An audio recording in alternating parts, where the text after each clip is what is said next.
Anytime now. Oh, it says okay, you're... I think it's going. Hi, everyone, and welcome to the Odinic School of Mysteries. My name is Bear. Thank you so much for joining me today. I have with me Alex. Yeah. The lovely Alex. She's been doing like our Seidr videos and astrology and all that kind of stuff. And we've been talking a while, actually, about like just sitting down and having a talk. Just, visiting about crap. And I don't even really have anything planned today. I just thought it'd be fun just to visit. This has been a long time coming. Yeah, it has been. We've been talking about it for a while. And it's been kind of a challenge to get enough time away from the kids to be able to do it. So it's really exciting that we're able to kind of slip it in kind of spur of the moment. As always, I will be drinking. And I think Alex, she has her drink. Here's one I heard earlier. I would, as always, if you want to drink with us, you sure should. However, I should say, because this is YouTube, if you drink, please drink responsibly. And, of course, you better follow the local laws because we don't want, you to do anything irresponsible. No, responsibility. My drink today is Ardbeg Scotch whiskey. You are this close to getting sponsored, Bear. And that would be kind of fun. I don't know. Well, I would be flattered and I'd be tempted, of course, but in general, I don't want to monetize this channel at all. Just because I don't want to be told what to do. But I do like showing off what I'm doing. And then I'll be smoking a cigar. This is a cheapie, but it's Le Grand Fuma. Le Grand Fuma. You have to do that that thing where the influencers like put their hand up and they go like this. I don't know. So with a cigar like that. Oh yeah, Or something, I don't know. That shows you how influential I am. I don't even know how to influence right. So cheers, you guys. Yay. I'm having a gin and tonic, which is very boring, but it will keep me on the straight and narrow, and it will ensure that I actually wake up tomorrow morning. So it's good. That's right. What time is it there? It's 11:07 p.m. Like dark 30. Yeah, I'm coming to you from the future. It's nice. So is anything fun happening in the future? Yeah. Robots, AI, Age of Aquarius, all of that. Oh man. So I've been working, it's been a while since I've actually got to sit down and watch some shows, but recently I've been watching so I watched it's that vampire show, Midnight Mass. That's what it was. Midnight Mass. That was an interesting one. It reminds me, like you just before we started recording, you were saying that, well, you had watched it, but you're also going to watch The Unholy. Or you're halfway through The Unholy. Yeah, I mean, these shows are like, I would never ever watch those ever.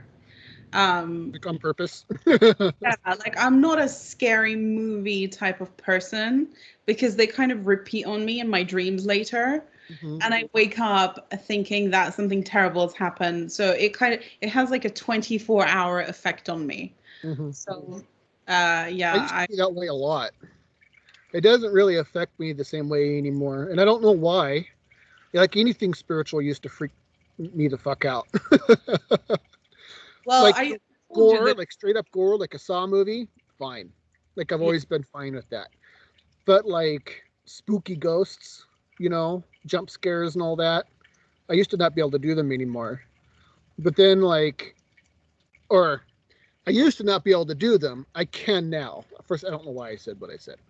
But it's been really interesting because they don't really affect me like they used to. So I've been going in there and like, what do you call it?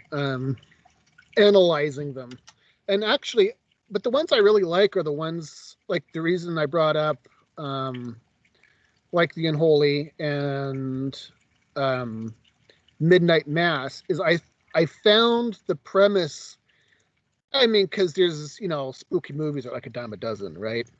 Mhm. Couple moves into a new house with their family, and then a ghost comes and goes boogity boogity boogity boogity, and people go, oh my god, oh it's so scary, and then they find some little something and that gets rid of the ghost, or they're pretty much the same no matter where you look. But these ones were different, and the reason I liked them was because they had a really the premise was interesting, and the premise was basically, how do you say only truth but speak only lies?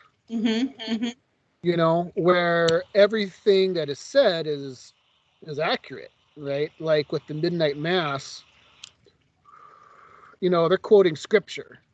The whole way through, all they're doing is quoting scripture and making a pretty darn good case for why Jesus was a vampire, and why vampires are these angels of God. And and you watch it and you think, gosh, this really makes sense. Like, it shouldn't make sense. Why does it make so much sense? Is Jesus a vampire? It kind of really messes with your head. Yeah, it does. Well, and that's kind of the reason I liked it, was because, one, I'm a glutton for punishment, and I like it when things mess with my head.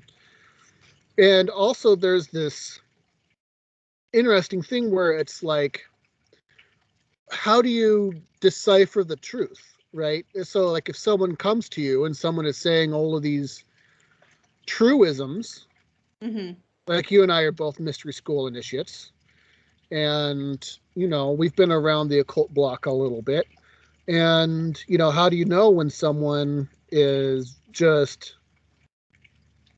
saying true things in order to get you in the door, but are using it as a weapon to actually get you to do something else, right? In the case of Midnight Mass, it's eat your relatives. Using scripture to get a small town community into going along with it. You should probably warn people that there's a lot of spoilers going to happen right now, so you haven't seen it yet. Oh yeah, that's true. I didn't even think about that. Yeah, I've thought about this a lot. I think we're going into like this age of Aquarius, which is all about information, but along with information comes a lot of misinformation. And I used to think it was kind of nonsense. Like, well, what do you mean you can't decipher the truth from reality, from lies? What do you mean you can't? Until I got myself into situations where I started questioning it, which I'd never really done before. I always thought, well, of course I can tell the truth. Of course I can, until you can't. Yeah. And you're absolutely right. Like, everything they say is spot on. So really, the scary thing is that the point of view is the dangerous thing here. So really, the truth can be weaponized so easily, like super, super easily. And it can be molded to fit an agenda so easily. And I guess my answer to the question, well, how do you know whether it's the truth or not, is experiential. That's the only way I can tell. I don't know whether that's the same for you. Well, I think it's right, and it's also having the ability to think through a problem. And that's why, like you had mentioned, point of view being such a big deal.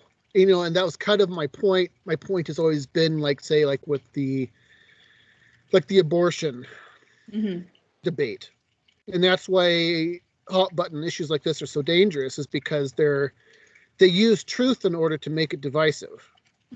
Because it's possible for two things to be true at the same time. Yeah. And what they've done is they've given a half truth to both sides. Both sides of the argument, so each side is both half right and half wrong, which means so that if I'm looking at you and you're pro-life and I'm pro-choice, or vice versa, no matter what side or which direction you're looking on, I could prove that I'm right and I could prove that you're wrong. And you could prove that I'm wrong and you could prove that you're right. And, it's true that, everyone has the right to their own body and their own autonomy, but it's also true that you shouldn't murder a baby. Those things are both true at the same time. And, so if you are coming into a truth argument and, someone's making these claims that seems right, but you have to be able to hold enough ideas in your head at once to be able to work through the problem and say, okay, well, what they're saying is true, but it's unbelievably misleading. Sorry, I just threw a blanket over my dog. That was the because he's doing some very terrible things there in the corner. So I thought I'd better neutralize the sound. This happens, but this happens a lot, right? So like, I could put a label that says 100% fat free on a 50-pound bag of sugar. That is technically true, but it is unbelievably misleading. Yeah. Right. And so you have to have enough wherewithal to listen to what you're hearing and then connect the dots to saying, okay, where is this leading? And that's the tricky bit. But it takes a lot of time. It took me personally a lot of time to come to this place where you can see all the viewpoints at once. I think there was what was that movie where it was like a political assassination and they filmed it from like 7 different points of view. That sounds familiar. It was a really, really good movie. And it's kind of like that. You have to put yourself almost in all the different characters' shoes and then, build a whole picture and realize that, sometimes it's not even just 2 things are true at once. Sometimes 10 things are true at once. Yeah. And to work that in your head, I think you have to come at it from a level of, I could be wrong. Mm-hmm. Because if you, I used to live my whole life thinking, I am right about everything. My point of view is the only one that matters, and I'm totally correct. And everyone else is wrong. So you have to leave that to one side, and you have to be kind of, I guess, open-minded and humble enough to think, well, I could be wrong here. Mm-hmm. Let's just explore what else might be the truth. If you come at it from that point of view, it takes a while, but I think you can train your mind to be objective, or as objective as it possibly can be. Mm-hmm. Even then, once you see all the options and you see that 2 things might be true at once, you still then have to make a decision as to how you're going to take all of that and live with it. Yeah. That's the tricky part. And also, dealing with causation is kind of that way too, because it's like the weather, for example, is an effect of 1,000 causes. Yeah. Right? It's a balmy 70 degrees outside right now, I think. 65, 70, depending on whatever that says. And, why is it a clear day at 70 degrees? Mm-hmm. Well, it has to do with where the sun is, where pressure systems are, the ocean currents, it's 1,000 things makes the climate what it is right now at 3:19 p.m. in the afternoon on October the 16th, 2001. Right? But I guess all of that, really, you only need to know that so you can make a decision about what you're going to wear. Mm-hmm. So all this knowledge that you have, all these viewpoints you can have, they don't really matter until you have to make some sort of decision. Mm-hmm. And that's where I think it gets really interesting. Well, that's the pattern recognition, right? It's like, and that's why I think 2/3 of the science of the mysteries really is just down to basic pattern recognition. Absolutely. It's like, all of these things we know are true, right? The pattern seems to be going this way. No, all other things being equal, if I was to guess something in the future, you can make an educated guess based on what you've already seen. And I think that's where a lot of the wisdom kind of comes in, where it's like, okay, I'm seeing these patterns play out. Now I'm going to make an educated guess about the future. Mm-hmm. And I think one of the biggest problems that people have faced so far is that, society has a woeful lack of pattern recognition. Like, politically, I don't know how it is in London, but I've noticed just by paying attention that we just swap political parties back and forth every election. It's a clue. We haven't elected a Democrat, we haven't had 2 Democratic presidents in a row since 50 years ago or whenever. It's been a long time, but we did a swap back and forth, back and forth, back and forth, back and forth. So if you wanted to make an educated guess, you can make an educated guess about the future. Yeah. Sometimes you're wrong, but the longer the pattern, the more likely that it's either going to stay the same or that something drastically is going to change. It's just playing the odds, really. I guess, again, like everything, it starts with a question. Mm-hmm. Like, I remember when I moved here, and this was like 16 years ago, I was quite young, and I remember going to vote for the first time. And I went in and I saw this piece of paper, the ballot, and I thought to myself, well, this can't be right. There's only like 3 parties really, and then the Green Party and all of the little parties that will never make a majority. So really there's only 2 to vote for. And I thought, well, this can't be right. Like, this is one of the biggest kind of global countries that really everyone else looks to. How come there's only 2 options? Why are we only ever having one or the other? Like, this can't be right. Yeah. Where is the middle ground? Why are we swinging from one pole to another? And like, it doesn't really benefit anyone. Like, the good stuff happens in the middle, like, surely. Yeah. And that was a question that I asked myself because I had never encountered this before. But I suspect that people who have lived their whole life, that were brought up in this country, that have always seen this system and nothing else, they wouldn't really ask themselves that question. Mm-hmm.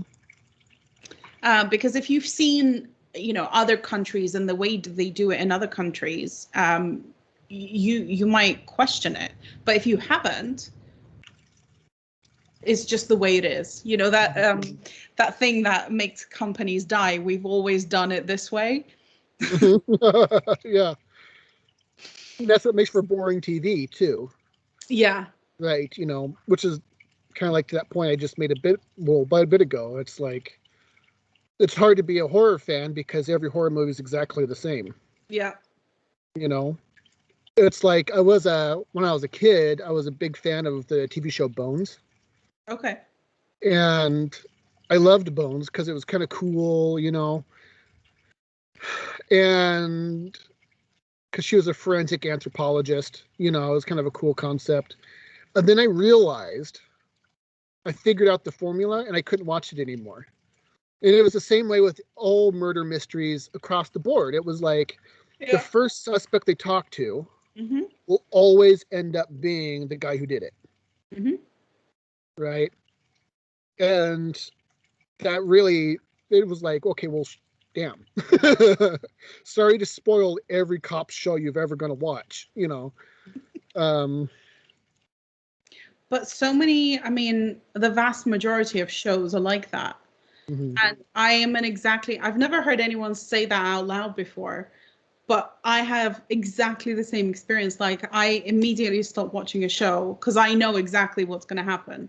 Mm-hmm. Which is when why when shows like Westworld come along, you know, I'm like, whoa, predict what's going to happen. My pattern recognition doesn't work. Computer malfunction. This is interesting. Well, it's really interesting you said that, because that's turns out what makes gambling so addicting, like slot machines. Oh, really? Is because your brain is wired to find patterns. Right. Right. That's how you survive. Right. You know where the elk are because the elk are always leaving these particular patterns in the wake of where they've walked. Right. Right. So like our brains are hardwired to try and look for patterns. Well, when you play a slot machine, it never gives a recognizable pattern, but just has the illusion of a pattern. So your brain is always trying to figure it out, but it's always just out of reach. And so your brain wants to do more and more and more to try and figure out the pattern. And it's so subtle, and it has all the flashing lights and the fun noises and all of that. You know, and it says you've won 25 cents or $25. And you go, oh my gosh, I won. Why? Why did I win? What was the pattern that made it happen? Right?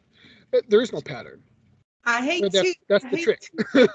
I hate to argue with this, but I won, I think it was $8,000 or $9,000 in Vegas. You did, really? On one machine. Because I did recognize a pattern. Oh, really? How interesting. I don't know whether I should admit to this. So there was a really tiny little machine, and I'd never been to Vegas before, so I didn't know the drinks were free. I found that out on day 5 when I was about to leave, so that was a huge disappointment.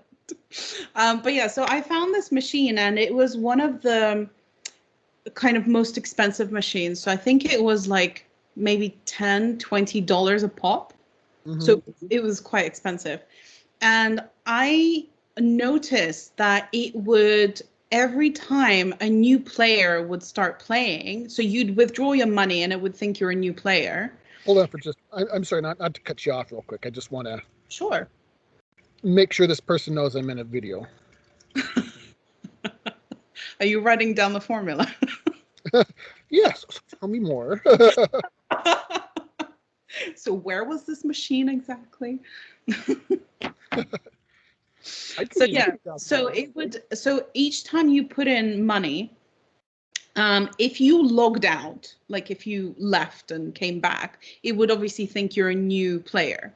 So it would give you like $10-25 as a win to keep you playing. Mm-hmm. So my thinking was, okay, every time it gives me this money to keep me playing, I'm going to withdraw it and like start again.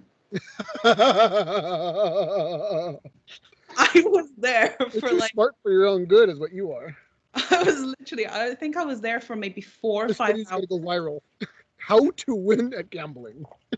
So by the end of about the first hour, there was a line of people behind me, and people were like, how is she doing that? Oh, when is she leaving? And then I was like, oh my God, am I going to get like taken away? Like,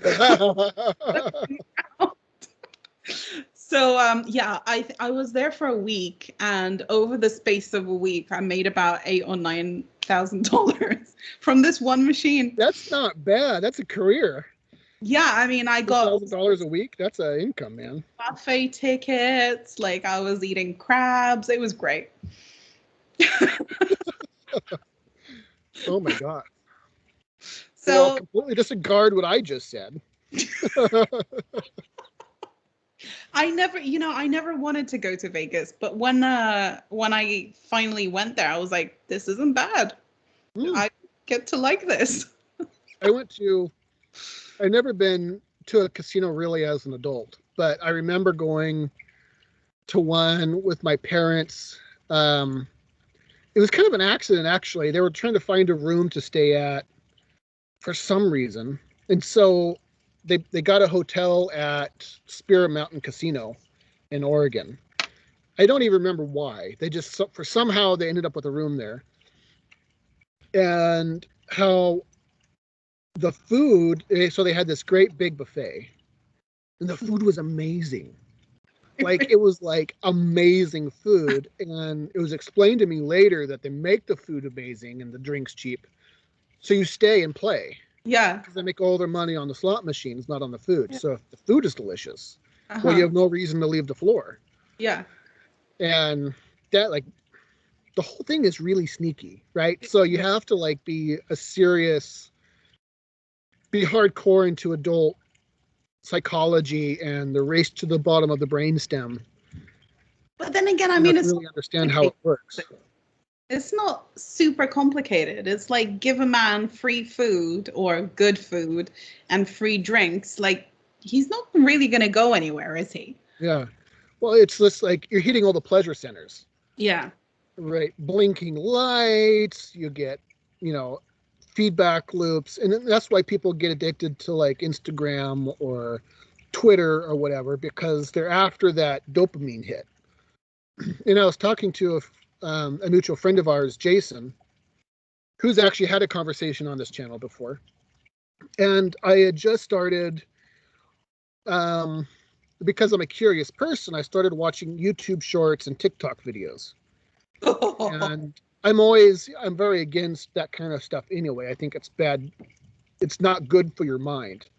But then, like, I realize why it's such a poison almost right away, because it's like sexual dopamine hits like at 30 seconds a pop.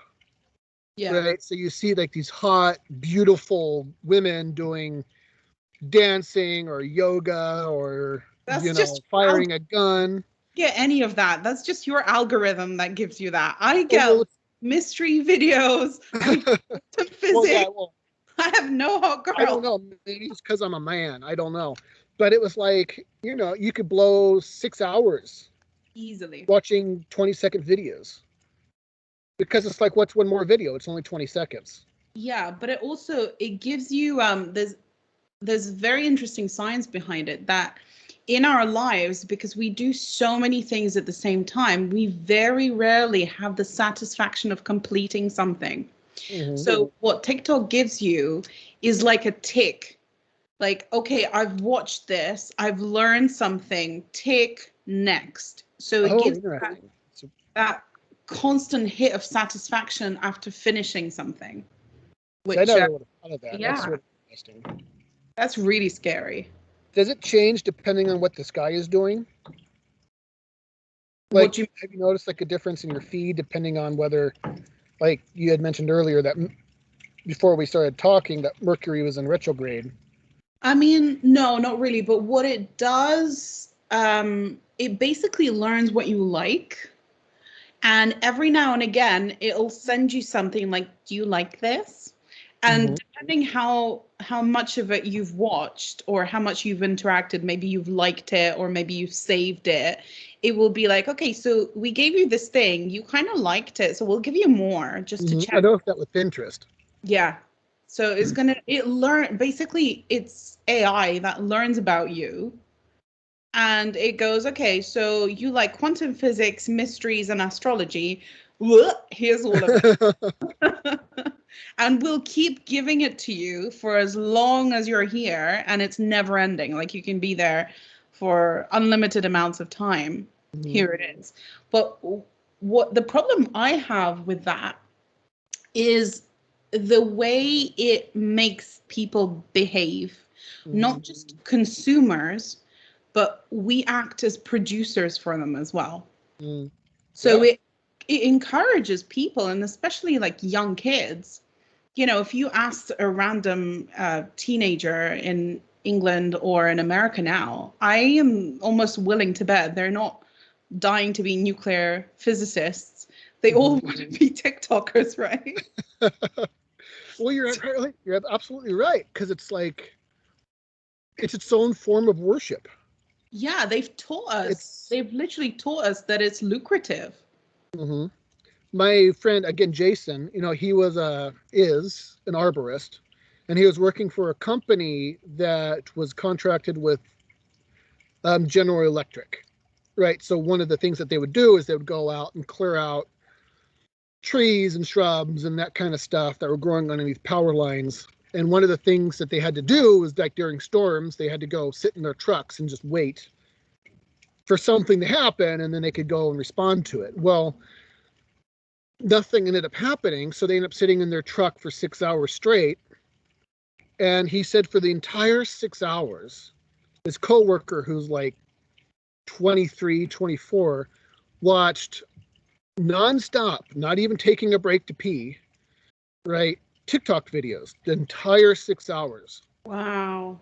And it was like, and he didn't notice. He didn't look up from his phone. He didn't do anything. He was just like zonked out. And that kind of thing really creeps me out. Like, it really creeps me out that my kids get so, like, they just like glaze over when Paw Patrol comes on. They just kind of go, Yeah. Odin, hey, buddy, hey. And you have to like turn off the TV and then like, what the fuck just happened? Yeah. And then they start crying and freaking out because it's like you broke the spell. And it is a spell. It is a legitimate magical spell. Yeah. But this is really, really what magic is about. It's about attention. Mm-hmm. It's about where first of all, you have to find your attention, because the vast majority of people don't actually possess it in the first place. Like, they have to recover it. And after you've recovered it, you then have the option of placing it somewhere. Mm-hmm. And wherever you place it, it's like the TikTok algorithm. Life is going to give you more of that. Yeah. So if you place your attention into astrology, life is going to give you more astrology. Mm-hmm. And that's the philosophy behind the reflecting pool. Yes. Like, you've seen it, like in Washington, D.C., it's a fantastic example where they had this enormous reflecting pool in front of, between the Capitol building and Lincoln Monument. Yeah. And, so you're right. Life is an algorithm. It gives you exactly what you want. If you think the world is an evil, racist place, it's going to give you evil and racism.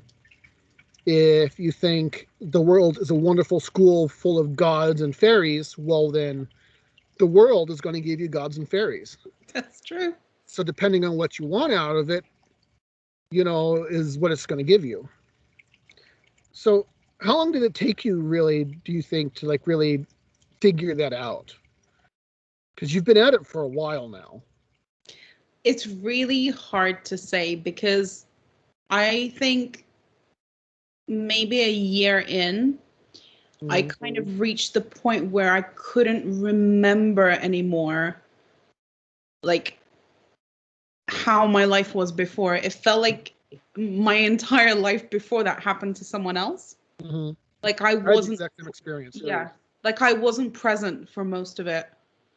Like, things were happening to me in the past, but I wasn't consciously choosing them. I wasn't present in those decisions. So I think really probably a year in, when I learned how to use various parts of my brain properly for the first time, then I realized, oh, okay, so I've got this thing called attention, and I can put it anywhere, and I can observe it at the same time, which is a bit of a a mind trick all of its own. And then I thought, well, okay, that's great. I'm really happy to have this knowledge. Fantastic. What am I going to do? Yeah. What do you do? For me, that was the hardest transition. Like, going through the mystery schools, and it's like, okay, how do you transform it from a list of things that I know or I've been told into actual applicable knowledge that I could actually use in everyday life? Yeah. It's like, so I know that Mercury is important. Okay, now what the hell am I going to do with that? Exactly. Exactly. And like, I watched all your videos from the very first one, and I still have a few notebooks, by the way, where all of them are like written down scrupulously. And I think what you start off with is brilliant. You ask people to write down, well, what do you want? what do you want? Really simple question, which stumped me. Mm-hmm. I started off with wanting to meet dolphins and whales and end world hunger, all the stuff that I thought I wanted, or someone else told me that maybe I might want, or I saw someone else wanting it and thought, that's cool, I'll want it too because that person is cool. And then once you peel away all the layers of perception, filters of perception that you have picked up along the way, you end up at this point where you're like, well, I don't know what I want. So it's all well and good. It's kind of like someone giving you Superman powers tomorrow, and they're like, here you go. What do you want to do? I don't know what I want to do. I have no idea. And I guess that's the beauty of it. You, for the first time, you get the opportunity to figure out not only who you are, what you want, what you're capable of, but then you realize like nothing is limiting you. You have absolutely no limits. And that's when it really kind of hits you. You're like, whoa, I don't know who I am. I don't know what I want. I don't know what I'm capable of. Help. So yeah, it's kind of it's like deconstructing and reconstructing yourself. Which, yeah, a minimum of a year, I'd say it took for sure. But you are in a unique situation though, because you you kind of started like during the lockdown. Yeah. And you didn't really have a job. No. Right. And so you were able to dedicate 24 hours a day basically to this work, which is really unheard of. So I mean, you are where you are now, but you're talking about like thousands of hours of work and practice. It doesn't, people always say like when you find your thing, it won't feel like work. I've heard that my whole life. I'm like, okay, well, how come I've never found anything in my life that I feel like that about? Like, where is this thing? When is it coming to me? And when I started learning, I couldn't stop. Like, I'm still like that. Like, I'm an addict for the mysteries. Like, oh yeah, 100%. Like, I am 1000% addicted. I cannot not do it. Literally, I am doing it 24 hours a day, like you say, even in my sleep, because I am so obsessed with it. I don't know what would have to happen in order for me to stop. I can't. It's like the best relationship you've ever had in your life. Like, you just cannot get enough. Like, you must. It must happen. Yeah. And it never disappoints. That's the other thing. And it's interesting you said that, because I was thinking about, like in my last video, I had talked about how to become a billionaire. I've used this example a lot of times. It's like, okay, you want $1 billion. Here's how you do it, right? I could become a billionaire. You could become a billionaire. How do you do it? Well, you work 18 hours a day, 7 days a week for 15 years. You will be a billionaire. Yeah. But you will. At least a multimillionaire. But, but that's how you do it, right? You set a goal and you start working towards it, and you start walking towards it, and you dedicate your life to it. And because that's what it takes. People don't like Jeff Bezos. People don't like Elon Musk. They think that they're, stealing money and all of this shit, hoarding it like they've just been gifted an advantage in playing the thing of a monopoly. But you listen to the crazy hours that these people are working. They work thousands of hours. Of course they literally do. 18 hours a day, they are at work doing their thing. And you can't put that much time and energy into something and expect not to get results from it. It's physically impossible. Absolutely. And so if you decide, sorry, there's a plane, a really exceptionally loud plane. They're You coming can't for put you. that much, I did a video once on, the secret currency, right? That you're not getting money, you're getting what you wanted. Yeah. By putting in time and attention to it. And the more you sacrifice, the more you're going to get out. Absolutely. That's why millionaires and billionaires, they don't have good relationships with their wives and their spouses. They don't have any good relationship with their children. They don't have a social network. They don't have friends. They don't hang out with anybody because their entire life is devoted to their business. Their business is their God, and they sacrifice everything to this God in order to get what they want. And it's the same thing with truth and wisdom and all of this stuff, is the more you put into it, the more you're going to get out of it, right? Yeah. If you sacrifice everything to whatever your God is, you're going to get everything back. And so it's like that secret currency that no one ever talks about, but is completely true. So if you want to understand the nature of the universe, work 18 hours a day, 7 days a week. Even in your sleep, you're solving God problems, and you'll walk out the other side as a Sadhguru or something like that, right? The only problem is with the mysteries, as opposed to everything else, the more you learn, the more you understand that you don't understand anything. Yeah. That's the only problem. But yeah, I mean, when you look at any professional athlete, when you look at any singer, when you look at anyone who's achieved anything and you ask them, hey, did this just suddenly fall on top of your head one day? The answer is no. Mm-hmm. There has had to be sacrifices along the way, and it didn't just happen. The only, I think, people that things randomly happen to probably are lottery winners, or maybe if someone's inherited wealth or whatever. But what happens with lottery winners, though? I mean, I think it depends what kind of people they are, I guess, to start off with. Some people are ready for that. Some people are not. And Because it's like, I think like only 2 like that they found have been successful after they've gotten the money. Well, yeah. Because there was like this one famous guy in London or Britain who won the lottery. He was a garbage driver, and he literally spent all of his money on cocaine, women, and he bought 3 houses, right? So he could have a mud wars racetrack in his backyards. And within a year, he was back delivering garbage. See, that's because people don't.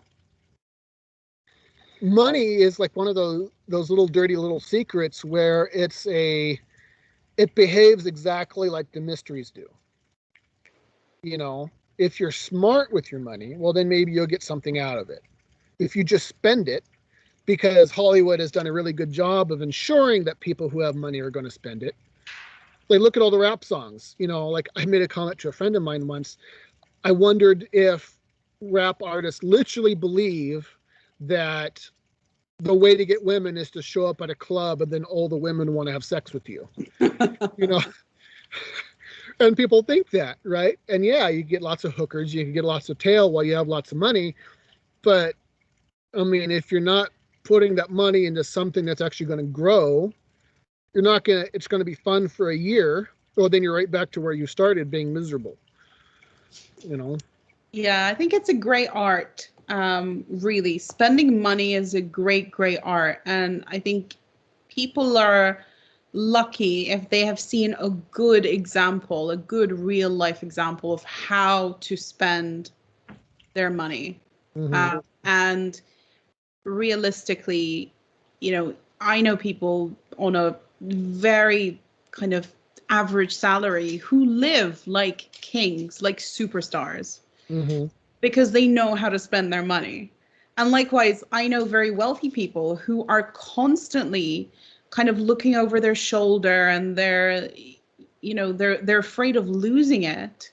So they are not even enjoying that money because they're so scared.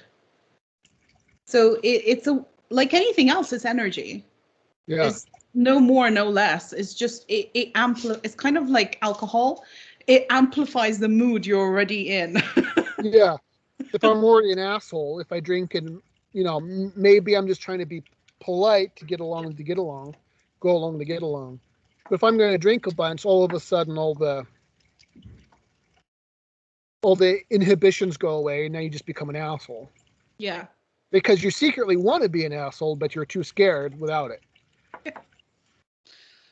And the other beautiful thing, which I just love the irony of it, is that most people that are dreaming of this large amount of money, if you ask them what they're going to do with it, their answer is, well, I'm going to retire and I'm going to buy a cottage near a lake and spend all my time reading books. Mm-hmm. And it's like, well, what's stopping you from doing that now? You don't need to wait. Just do it, downscale, and just live that life of peace that you dream of. Well, and that really comes back to like what we're talking about a second. Like, what do you want? Yeah. Right. So it's like you say, okay, well, what I want is a lot of money. It's like, well, let's think about this for a second. Do you really want a lot of money, or is money just a means to something? Yeah. Right. Or I want to be the best fighter in the world. Well, okay, well, let's talk about being the best fighter in the world. What is being the best fighter in the world going to buy you? Mm-hmm. Do you just want to kick people's ass, or do you secretly feel inadequate and insecure, which is why you want to be able to beat people's ass because really what you're wanting is to not be afraid. Yeah. And and so when it comes down to like these questions, it's like you kind of have to say, okay, well, what do I want? And which is why it becomes this. It's an easy question with a difficult answer, right? Because it's like, okay, well, why am I afraid, right? How do I start fixing this root issue? Why am I afraid? Am I afraid of being hurt? Like, what kind of hurt am I afraid of being? Am I being afraid of being hurt, physically, emotionally? Okay, well, if I'm emotionally unstable, well, let's deal with that problem. And you start going down this long laundry list of, this causation list, right? This is an effect of that. Well, that's an effect of this. And this is the causation of that. And you start going down this list. And you start slaying these dragons. And then you come out the other end feeling like Superman. And you don't ever really know why you feel like Superman. Well, the reason you seem magical and like this all-wise person is because you dealt with your shit. Yeah. Your dragons. You dealt with the trauma. You felt your fears, you've went through the process, and then you come out the other end not really wanting anything. Exactly. There's nothing I own that I'm not willing to lose. It's like, then you feel free. Suddenly you're free. And it's a magical thing, but it takes an enormous amount of courage and work. It does. Like for me, like for example, before basically Odin saved me, as everyone knows, I run an Odinic Mystery channel. Man, I just got ash freaking everywhere. I'm sorry. Got ash in my drink. I could tell I've been drinking. I'm getting ash everywhere. I was a really deeply afraid person, and I've been afraid my whole life. And I've always had a really soft heart, a really compassionate heart. But the problem is when you have a really soft, compassionate heart, you get hurt all the time. Mm-hmm. You're constantly in pain because you're afraid of what people think. You're afraid of what they're going to do to you. You're afraid that something is going to happen, some shoe's going to drop or whatever. And I decided that I'm tired of feeling weak. And I went, no, this isn't a lie. I went and found the most brutal, horrible content on the internet you could physically find. I practiced every day killing my heart. And I mean it. I would go find torture videos. I'd go find people being stoned to death, like actual people on the internet being stoned to death, recorded with someone's actual phone. Right. I've seen the most horrible things that you could possibly imagine in an effort to kill my heart. Wow. And I didn't know that all of this was stemming from something. I just knew that people hurt me, and if I could otherize, dehumanize, and see people as cattle, well then, maybe I'll be safe. I wouldn't have to feel my feelings anymore. And without knowing it, that's basically the satanic worldview. Right? Yeah. A lot of people don't know this, is that Satanism really is self-worship and social Darwinism. Right. No one else matters except me and mine, and fuck the rest of you. I Yeah. don't care if you die in a fire. As a matter of fact, I'll watch gleefully while you're roasted alive. Yeah. But you don't want my thing to go out. But Odin and Odinism and the mysteries really did save my life. Learning how to actually deal with my trauma and my pain and all of that solved all of that, because I was forced to take the time to go through all my shit and deal with my shit and really do that deep dive into my own darkness and my own psychology, and having to own, taking self-responsibility for all the horrible things I had watched. Like, I literally watched kids be decapitated, right? I'm not joking. This is like real things that are available on the internet with a Google search if you go looking for it. And I have deep regrets for doing that kind of stuff. But through the mysteries, through actually having some self-responsibility, I was actually able to heal myself. It took a long time to undo all the damage I've done to myself, but I was able to heal myself. Yeah. And that's really difficult to do. And it's a really hard conversation, not to have just even with yourself, but to admit that you're capable of that kind of thing. Jordan Peterson, and this is my last point before I continue, he said that he wrote his first book. A lot of you, I'm sure, know who Jordan Peterson is. But one of the reasons he said he wrote his very first book was he was interested in the guard at Auschwitz. Right? How do you take a normal person with a normal life, with a wife and a family and children, and turn them into an Auschwitz guard? Right? Someone who's capable of brutal, horrible violence and think it's completely okay. Right. And his thesis is that everyone is capable of brutal, horrible violence and thinking it's okay. But how do you get from point A to point B? And, that really resonated with me because I was that person, and that whole rabbit hole saved my life. And which is why I push it so hard to other people. Take the time to ask what you really want. Deal with your shit. Have some self-responsibility, and good things will come to you. Right? You can't get laid. Well, if all the women in all the world think you're repulsive, well, maybe it's not the women and maybe it's you. Right? Maybe there's some work you have to deal with there and take some self-responsibility, and maybe you'll get laid. It's just, but that's the kind of thing that we have to deal with, and have the humility, like you said earlier, to actually deal with it.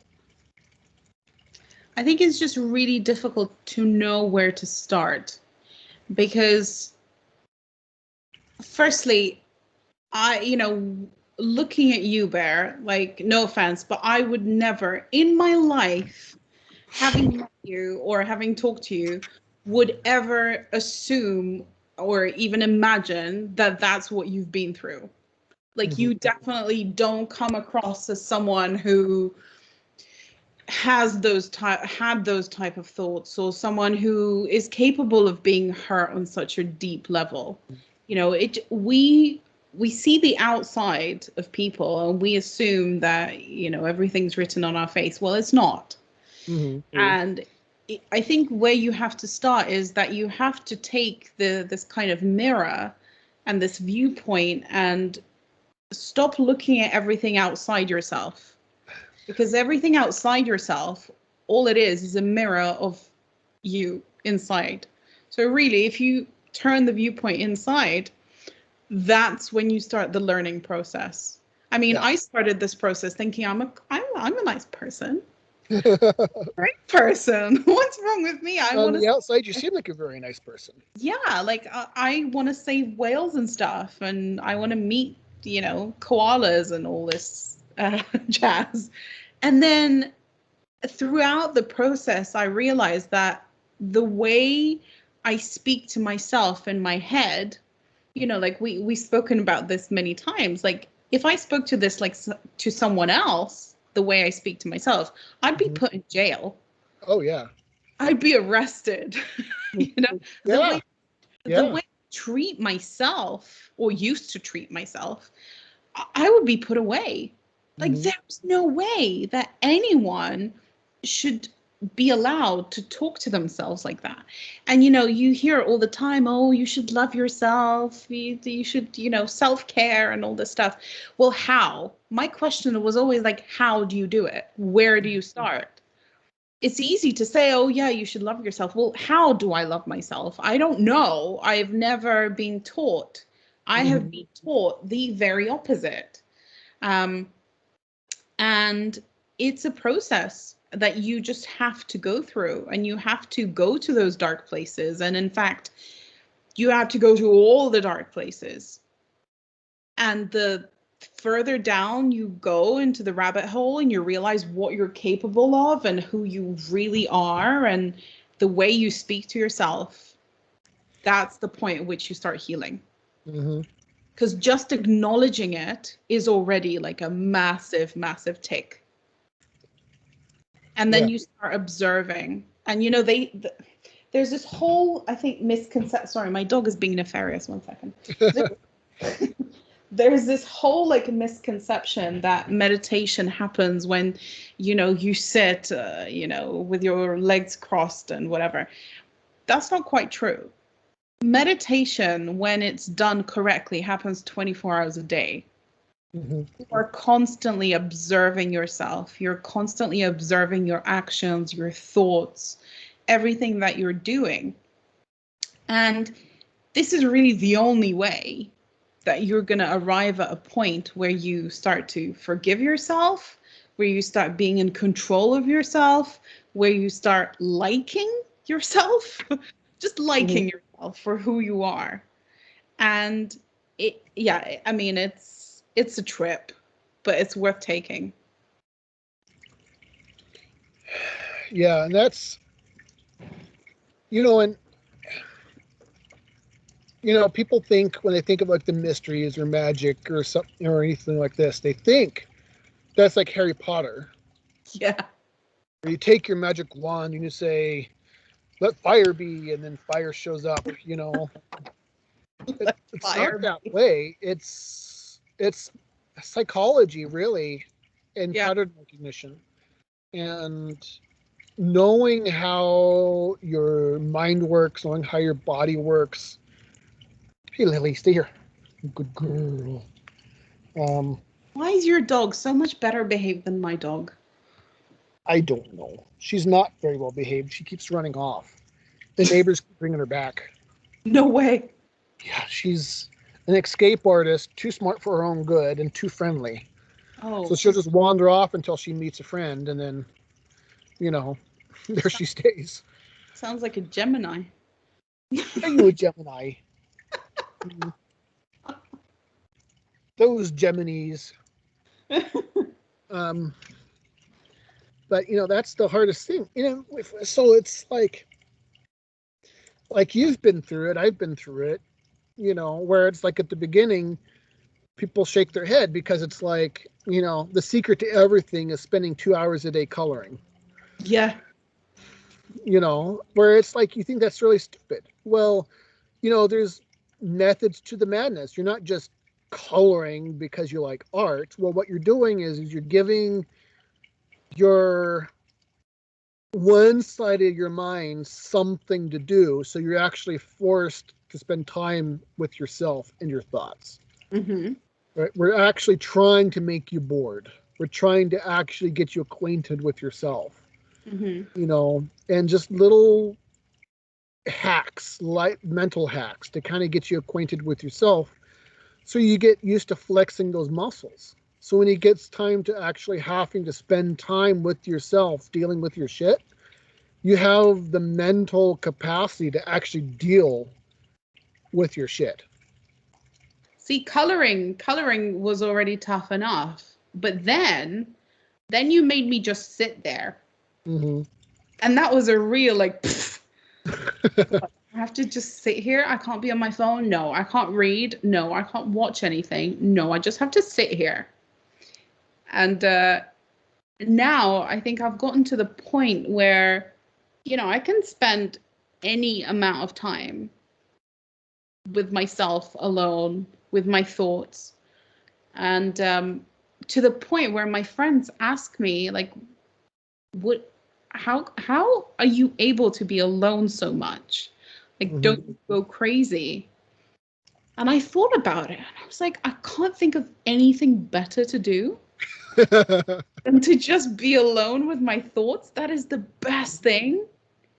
But it took 2 years to get to that point. Yeah. It It's sounds hard. super simple, but I remember it being the hardest thing ever. 20 minutes alone by yourself, not doing anything. Oh my God. It was scary. Yeah, you always have to feel like you have something to do.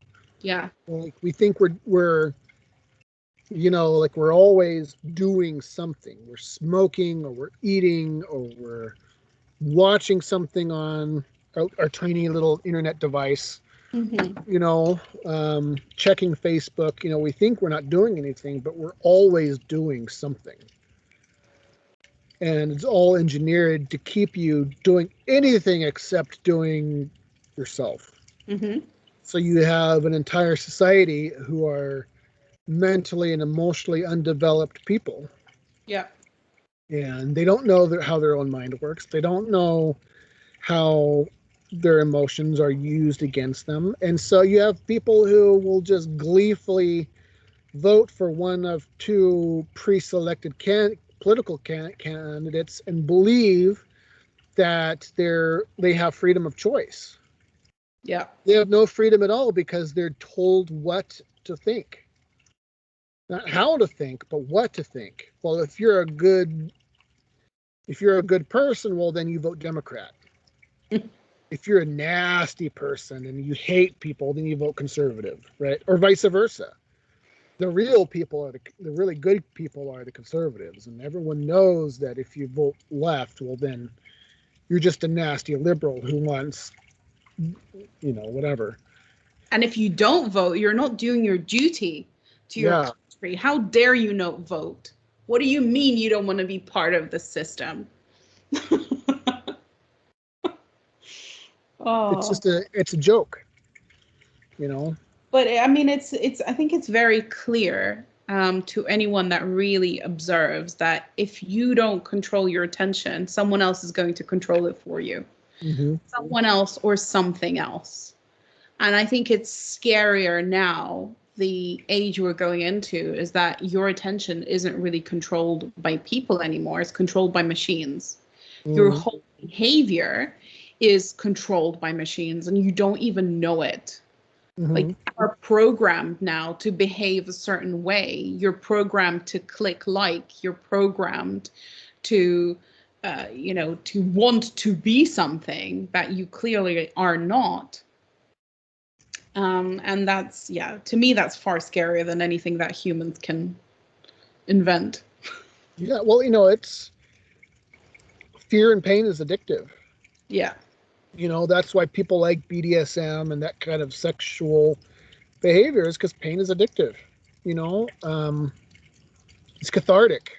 Mm. Which is why the news agencies feed you fear porn day in and day out. If you're on the right, it's liberals trying to take over the world, and if you're on the left, it's conservatives trying to keep people from health care or whatever. and so you're told who to hate and why you should hate them and who to be afraid of, and you're just fed in this loop over and over again. It doesn't even have to be political, right? It's like the whole world could be skateboarding videos or celebrity worship. Everybody, and this is the dirty little secret and that no one likes to hear, is that there is no such thing as an atheist. Everybody worships something. Yeah. You don't get away with not worshiping something. Something is always your God. Whether it's, maybe it's external force, or maybe it's yourself, or maybe it's Odin, or maybe it's politics, or whatever. But everyone, nachos. Even something simple is like not being afraid or being financially secure. I know people in my life who, they've gone their whole lives not taking a single risk ever, because they want a surety more than they want freedom. Yeah. And, that's the dirty little thing, is that, so what is your God really? Well, your God really isn't Jesus. Your God really is just Social Security. Safety. When I say Social Security, I don't mean like the governmental agency that's, Social Security. I mean like just being secure socially. Mm-hmm. You have your house is taken care of. You have enough money in for retirement, and I think that's the kind of one of those little dirty things, is that, you don't get to be free and be secure at the same time. Security really is one of those dirty little secrets where there's no such thing as really being secure. There's no such thing as not being, safety isn't really realistic when you actually really get down to it. There's nothing secure in the world. There's just the illusion of security. And as long as you play along and you go along the system, well, then you're secure. Mm-hmm. Right? You go and get your dirty, I say the dirty, you go and get your V word, and well, now you're going to be left alone, and the government's not going to come after you, and everything's going to be fine. Go along to get along. Wear your face covering like you're supposed to, and then everyone is like, yay, you. Good for you, right? You're secure. Well, now you're in a prison. This video is going to get so flagged. That's why we speak in code. I think you've covered all the trigger points. Nice. From child torture to BDSM, face covering, political system. Yeah. You've got it all. I mean, the really good news about addiction to safety and security is that it's very easy to get rid of. Super easy. If it was my student that came to me and I noticed that they had this like proclivity to lead a very safe and secure lifestyle, I would say first task for them is to go and sit outside a supermarket and with a begging bowl. Yeah. Go do it for like a day. See how quickly you get rid of that complex. One of the things I've always said is that if I was, as a younger me, one of the best, because one of the things, I even did a whole video on this about being an incel.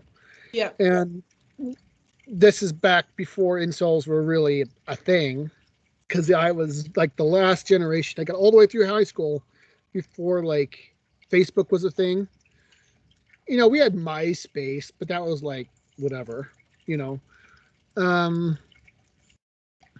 So I pretty much got through all of high school without social media, and I was the last generation to get through high school without social media. Same, yeah. But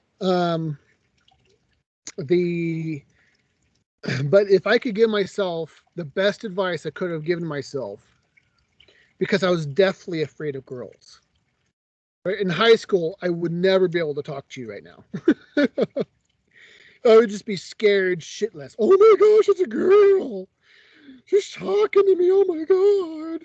You're not a person. You're like some sort of like magical fairy who could like strike me with lightning. It's like, you know, she has a vagina. Oh my god. To be fair, I was definitely afraid of speaking to men too, but it was just like, women were super scary. One of the best advice I could have given myself was to go to a bar and for like every day for a week, ask 25 women to give me their number. Yep. Right. The idea isn't actually to get the number. The idea is to get used to just talking to women, being rejected, getting rid of that stupid fear of being rejected. Right. And, I've given that advice to people before, and not a single person's ever taken me up on it. That's the way to get rid of it. That's the way to get rid of that fear. Because really, it's about confidence. And when I was a kid, I had no idea what confidence meant. Like people said, just be yourself. Just go talk to someone. It's fine. And I had no idea what it was like or what they meant by either being confident or even just talking to somebody. It was just unheard of, right? It was just something that, I just didn't even know what it meant to be confident. What does it mean not to be afraid? I had no idea. And, it took me a lot of years of a lot of fucking work to crack the code. And once I cracked the code, I immediately found my wife and got married. I didn't even have the chance to like play the field or anything, but it was just like, I mean, I don't regret meeting my wife or anything like that, but it's like, it was just that fast. You crack the code and all of a sudden, once you lose your fear, it's amazing. Like, I'm not a fit guy. I have a huge belly. I'm 350 pounds. And I was just just a few weeks ago, I was just at a local Buffalo Wild Wings waiting for my wife, and I was just sitting at the bar, and the local bartender was just this really beautiful, super hot, barely out of college, bartender. And she was like, I'm a bartender here 5 days a week now. You could come in anytime you want, and come and visit me. And I'm like, you scored. It's like, past me would never in a million years have had that happen. Right. Really have had open invitations from women to come and see them and talk to them and take them out for dinner or whatever. And I'm not beautiful. Like, I'm this fat guy, who grew up in a small 200-person town up in the middle of fucking nowhere. Right. There's this like, who the hell am I? But it's so, we're fed all these lies. Like, we're fed all these lies about not only who we are, like we're given a race and a country and a political affiliation and a religion, and we're told all of these things about ourselves, and we believe the bullshit. And when you realize who you are and where your power comes from, there's literally nothing in the world that's going to stop you from doing whatever it is that you want. Yep. I, as a fat guy, could have all the tail that I want, not because I'm something special, but because I figured out who I am. Yeah. And it's like... And fear is an amazing tool. It is the best tool that will get you there. If you follow fear, your fear is like a compass. Mm-hmm. It's not, but except we tend to run away from it when what we should do is run towards it and explore it.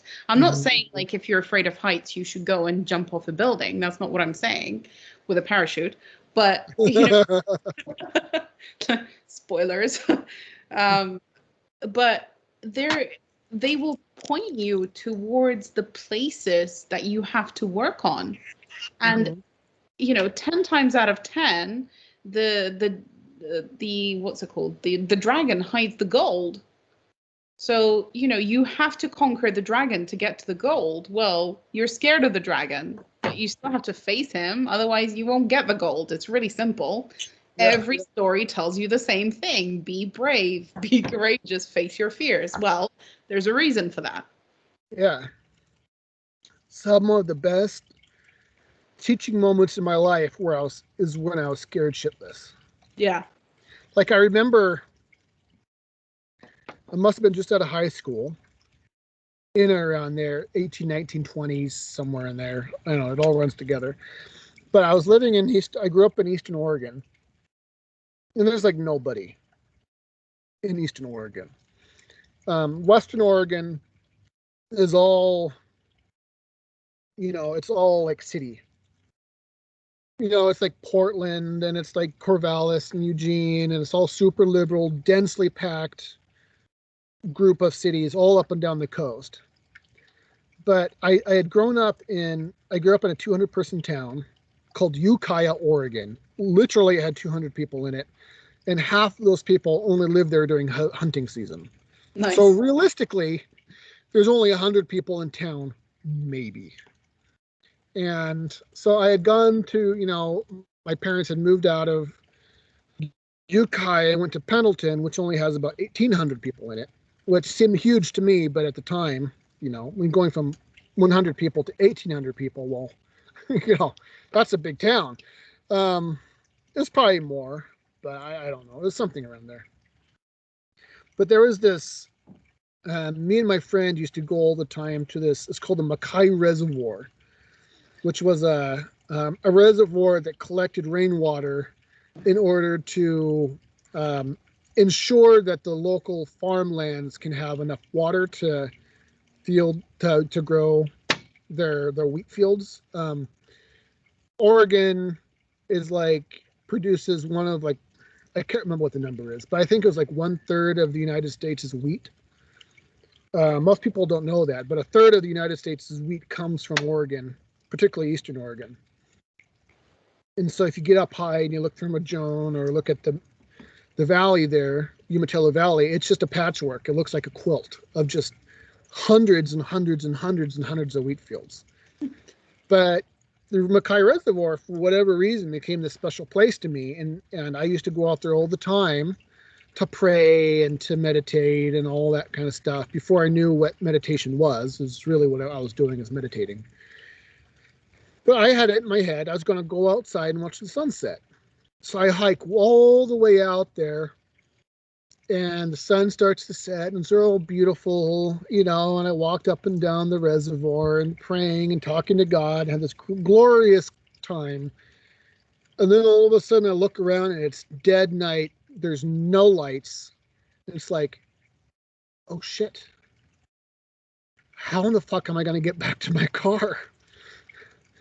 And it was suddenly you had this feeling of all the evil in the world was coming down on you, and you hear the coyotes howling out there, and you know that there's a cougar somewhere out there because you hear it scream.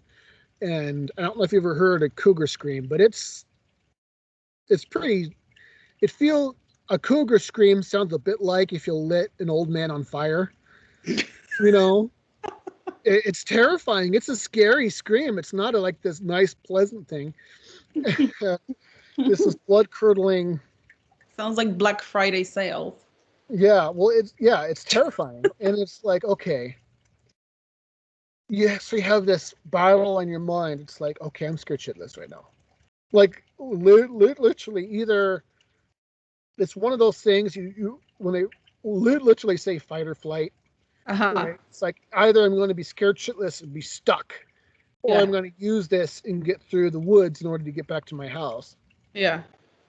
And I look at this black band of what the woods are, where the path is. I know somewhere in those deep, dark, scary woods is the path to get back to my car. And it was okay,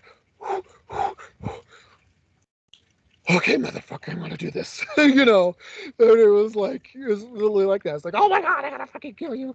It's I'm gonna fight this motherfucker. And you psych yourself up, and it was the scariest thing I've ever done. It was seriously terrifying because there's rattlesnakes out there, there's cougars, there's coyotes, there's all of this stuff, and I I conquered it. I went through those deep, dark, scary woods at night with no lights and found my way with no flashlight and made it back to my car. And that was like the scariest thing at that point in my life that I had ever done. And God, did I feel victorious. Right. Facing that and conquering that. It sounds silly looking It's back not at it. silly It's at like, you all. just fucking go walk, just go do it. Nothing's going to happen to you. It's not But silly at all. it's, I keep talking. My cigar keeps going out. It's not silly at all. I would honestly, I would rather do anything. I will talk to anybody. I will do whatever you want me to do. And it wasn't until I put myself in that situation after you told me, oh, you're interested in astrology, you should go see the stars for real. So, I drove out 2 hours out of London into the dark skies of the South Downs, and I was all like ready with my telescope, and I had all my kit and a warm blanket and some hot chocolate. So I was living the main character of my dream. And then I got there, and I think I stepped out of the car for about 30 seconds, and I was like, nope. Not today, Satan. I'll be anything in the world except for a blonde woman trying to find her keys. And I was on a crossroads as well. And I was like, no, thank you. So I wound the window down. Well, I mean, we don't do that nowadays. I wound the window down. And I kind of stuck my head out, and I looked at the sky. I was like, okay, that's enough for today. That's good. But yeah, it's terrifying. It was because I'm in love with the stars and always have been. Like I remember just some of my earliest memories of my dad taking me out into the wilderness to look at the stars, But so there's this road, Highway 395, which takes you from Pendleton all the way to John Day. And that's not really important really, but there's this really windy highway, and there's this part of it where you go, it's called the Horn, which you come around this big mountain, and it just opens up. And that was always my favorite place to go and pray. But it used to scare the shit out of me because legit, you'd go out there and you start to pray, and then ghosts show up. No, I'm not, I wasn't even a believer in ghosts, but it was like one of those things. You start to pray, and all of a sudden you start to see these misty figures just kind of start going bloop, bloop, bloop, bloop, bloop, bloop, bloop. And it would like scare the shit out of you, And, it was like realistic enough. Like you would actually see, and this is before I believed in ghosts, right? I thought it was just in my head, but you would see figures, mist form, just kind of wander around, like this. And you're like, nope, nope, nope, nope, nope, nope, nope, nope, nope. But it's the same thing. It's conquering those fears are important. And dealing with that kind of shit is important. It's fear, and dealing with your fear is like one of the things that are those dirty little secrets that society doesn't want you to deal with because it makes you mighty. Yeah. Someone had said at one point that if you have no expectation of survival and you think you could die at any moment and you just live your life that way, suddenly you become unconquerable. Yeah. And that's really it's not really and that's what makes you brave. It's like being okay with being afraid makes you unconquerable. And that's one of those little dirty little secrets that we do everything in our lives complete as much as possible to do everything we can to not be afraid. I'm going to stay in my house, watch Netflix, masturbate through Pornhub so I don't have to talk to a girl because girls are scary. And, I'm going to go to sit in my cubicle and I'm not going to even get out of the, because my going out into the city is scary, so I park in the parking structure and I go into my car where I'm safe. And then I go home and park in the parking structure there where I'm safe. And I go up the elevator to my home where I'm safe. Then I'm going to watch the show where I'm safe. And I'm going to go back down the elevator where I'm safe. And I get in my car where it's safe in my parking structure. And I'm going to go back to my job, which has a parking structure where I'm safe. I'm going to go up the elevator in the parking structure where I'm safe and work in my cubicle where I'm safe. And, you just repeat this thing over and over again. And then you sit there and you realize you have a game and a porn addiction because you want adventure, but you don't want the danger. And it's like, and you call that living. And it's like, you wish for all the world that you could go on a D&D style adventure out there, but you're not afraid to put your neck out. And, like I heard an interview with a guy who had went out sailing with his buddies and they got stuck in a storm and they legit thought they were going to die the whole time. And he gets back to his house and he realizes that that was the best time in his entire life that he had ever had, ever. It's this weird paradox where it's like being alive is facing death. Yeah. Who's being willing to die. And it's just this most bizarre thing in the world.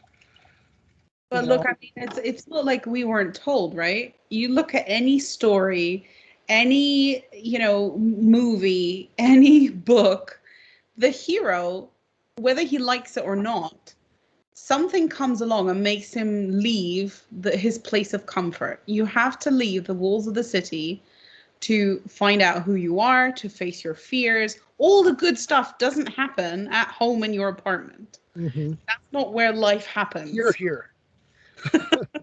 So as much as comfort is a drug, I would say that adrenaline is probably a bigger one, really. Mm-hmm. If you tap into it, and again, I'm not saying you have to sell everything you own and go and live in a trailer and move around the world really slowly in your little trailer looking for jump off bridges.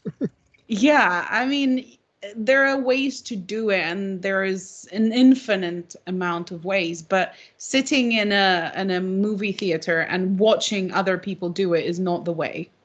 Mm-hmm. That is not the way to live your life. Wishing that you were Superman or Batman or whatever. That's not the way to do it. And I had I remember as a kid, hating to read. Like I loved fantasy, elves and dwarves and all of these kinds of things. Like I grew up reading Terry Brooks and the Chronicles of Narnia, and Terry Brooks with the Shannara series, and the Sword of Truth series, and Lord of the Rings, all of this. I actually kind of secretly hated it because I love those books, but it was like I thought it was stupidly unfair that they got to go on the adventure and I didn't get to. I was watching them have all the fun. And like I remember with me and my friend, we'd dress up in swords and go run around the Mackay Reservoir like I was talking to you about, and manufacture adventure. And we would get in sword fights and, all this kinds of stuff so we could have that kind of adventure because we craved it. And I spent years stuck in gaming addiction. My mom, who had this desire to be beautiful and run around and be free in the woods, to be a fairy. She struggled with game addiction because it gave her all the things that she desired: to be beautiful and to be athletic and to be the apple of people's eye, particularly men. And I got to be strong and have awesome gear and be the toughest guy out there. My friend Jason, who's same Jason who was on, who we talked to on this channel before, he spent like 15 years playing WoW. It's like 10 or 15 years of his life, thousands and thousands and thousands and thousands of hours of playing World of Warcraft for the same reasons. Because you got to be tough, you got to be strong, you got to be powerful, and dopamine addiction. Like those games, like no matter what you murder, you're going out and you're murdering wolves and bears and orcs or whatever, you always got it present. Yeah. Maybe it's a good present or maybe it's just some trash. But you always got a present. No matter what you did, you always got a present for murdering something. Right? And it traps people. It trapped me for a lot of years. It trapped my mother. It trapped my dad for a short time until he quit. It's a black hole, but it's tapping into something that people want to need. They want the adventure. Right? They want to be strong. And my son, like there was this joke that says, no matter what you do in life, do it with the confidence of a 4-year-old in a Batman costume. I tell my son this all the time, is that it's because he wants to be Batman or the Flash or whatever. And I was like, but he doesn't want to ever have to struggle with anything. He's 5. Yeah. And he's learning how to ride a bike. And, he had this brand new bike he got for his birthday in August, and he didn't want to ride it because he wasn't excellent at it right off the gate. Right. And so, we had these long conversations with him. It's like, listen, Batman had to learn to fight. He had to be beat up. He had to learn how to, fly off a roof. He had to get hit. He had to learn how to be Batman. He didn't, and, like I've had students in the past who have said that, well, I wanted to be like Sadhguru.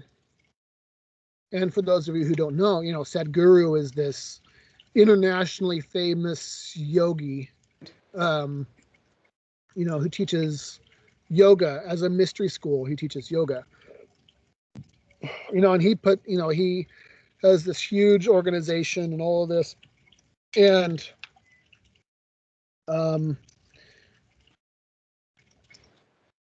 sorry, let me check out. I think I know what you're going to say. It took him years to get there. Yeah, it did. Everyone wants to be Sadhguru, but no one wants to do the work. Absolutely. There's this old song that came out when I was a kid. Actually, it was probably older than me. It was like this Irish song that said something like, went along the lines of, everybody wants to go to heaven, but nobody wants to die.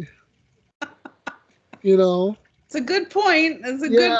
Everyone wants all the benefit without doing any of the work, right? Everyone wants to be a mystery god or a wisdom god or the best fighter in the world.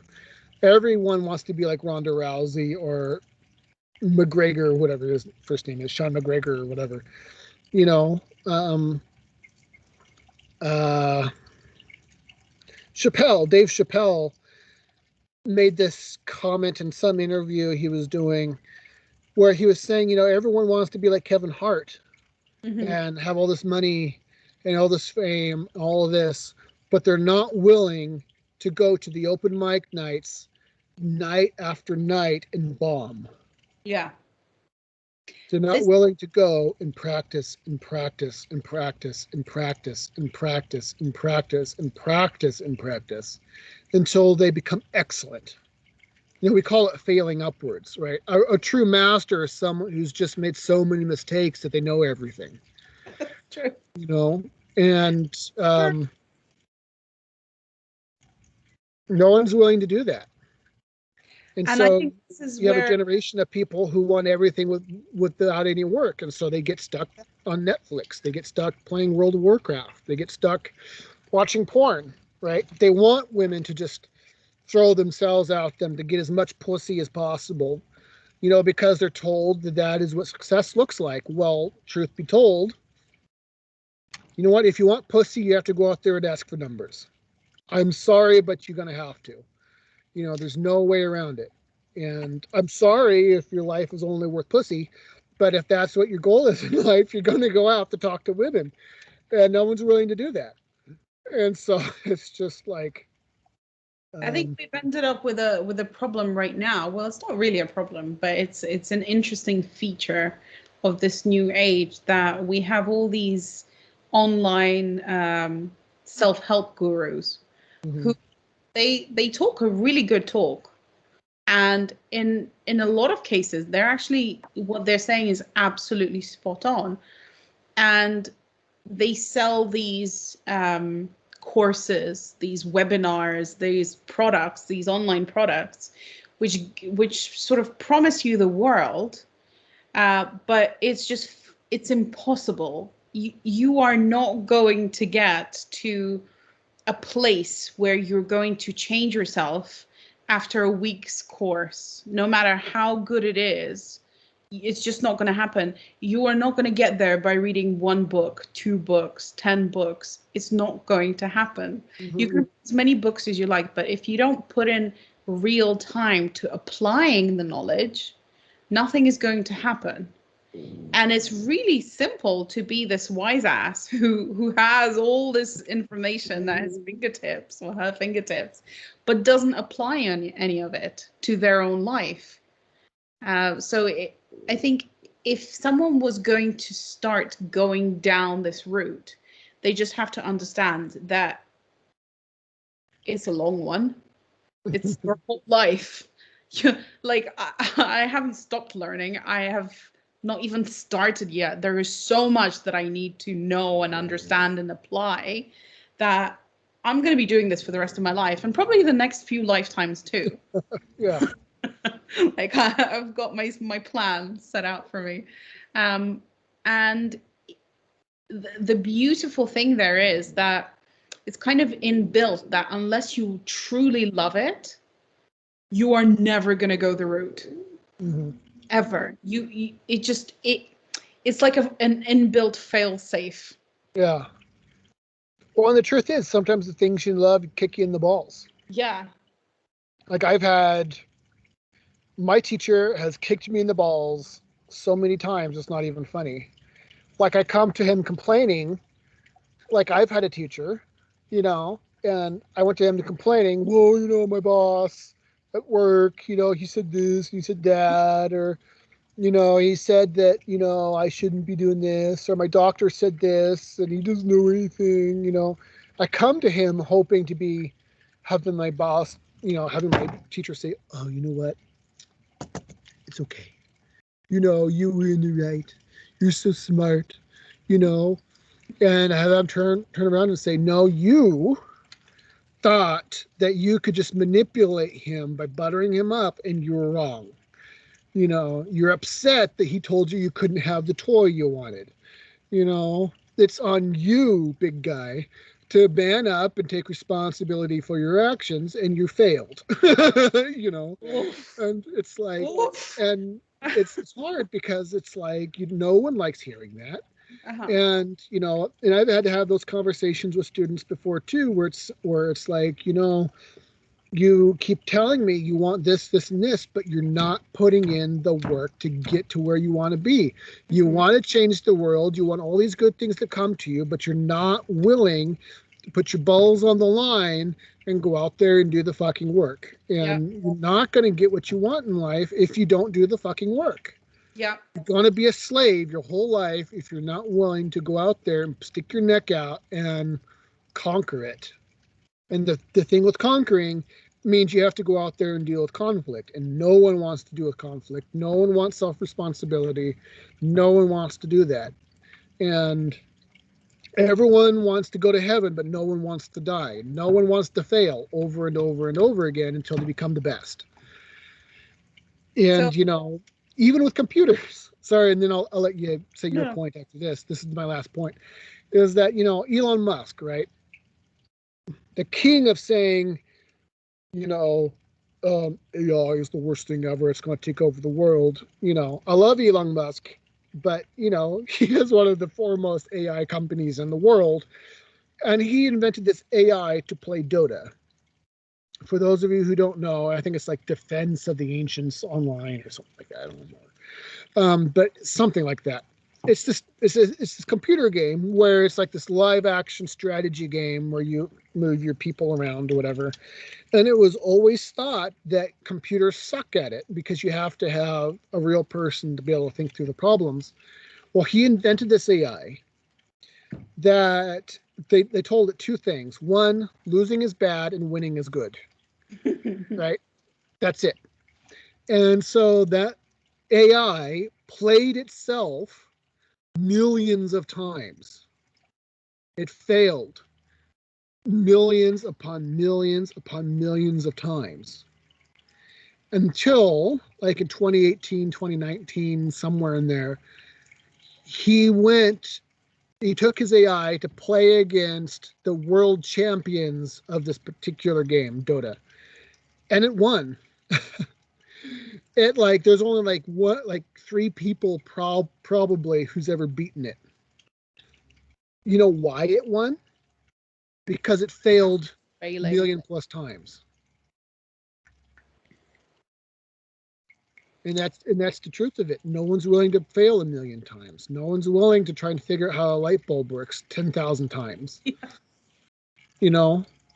And that's what Edison did. And that's what this particular AI did. You know, you want to be a wisdom god? Well, you fucking have to go and do the work to try and figure out how the world works. But no one's willing to do that. Not only do you have to do the work, you have to do it consistently. Mm-hmm. So my version of what you were talking about is you kept telling me you're exactly where you're supposed to be. And that to me was the most frustrating thing I could ever be told. It's like, but I'm putting in the work. Why am I not like the cleverest person alive yet? Why don't I understand anything? I'm putting in the work. And you were like, you're exactly where you're supposed to be. I was like, damn it. Fuck you and fuck your mystery school. I'm out. Like, why am I still coloring? Why?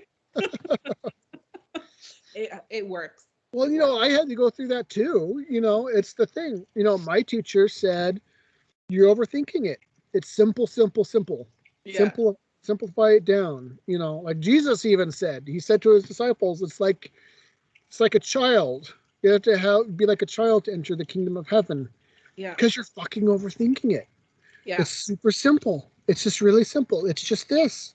Yeah. And, you know, we try and go through all these loops and hoops and stuff. It's way simpler. It's way simpler that you couldn't ever imagine. But everything genius is. Mm-hmm. Yeah. I read it somewhere the other day. I can't remember what I was reading, but this writer said that your subconscious really is like the 6-year-old version of you. Mm-hmm. Not 7, 6. 6-year-old version of you. So if you want to make an impression upon a 6-year-old child, you have to speak in the present tense.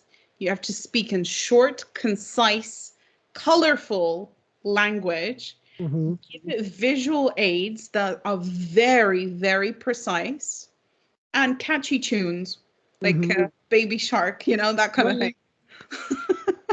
To your point, there's one of my favorite writers of all time is David Sedaris. Mm-hmm. And he writes short stories, usually based upon his life. And he's this flaming gay guy. He's the most hilarious person you've ever met in your whole life. I've actually had the opportunity to see him in real life once.